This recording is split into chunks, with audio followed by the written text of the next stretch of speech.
বার জন্য। ম্যাক, তুমি কি রেডি? আমি জানি না। উত্তরটা হলো না, কারণ আমরা এখনো 100 ফুট ওপরে উঠিনি। আমরা 100 লেভেল 2 তে তোমাকে স্বাগত। যেরকমটা আমি আগে বলেছিলাম, এটা অনেকটা বেশি কঠিন হবে। তোমার চোখের কাপড়টা খুলে ফেলো।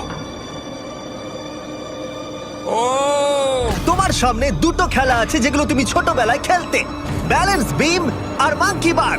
তোমাকে যে কোনো একটা বেছে নিতে হবে আর এই সাইডে আসতে হবে, আর সেটাও কোনো হারনেস ছাড়া। না না না না, যদি না, কোনো না, না। কারণে ও অবস্টাকেল কোর্স থেকে পড়ে যায়, তাহলে ও প্রথম কোর্সের মতো সোজা নিচে নেটে গিয়ে পড়বে, আহ! আরো $8 লাখ হেরে যাবে। জিমি চ্যালেঞ্জটা সেকেন্ড রাউন্ডে এত কঠিন করে দিয়েছো। তুমি কি বলতে চাও $8 লাখ জেতা এতটাও সহজ হবে না? ও ভাই, ঠিক আছে, ও তাহলে মাঙ্কি বার বেছে নিচ্ছে।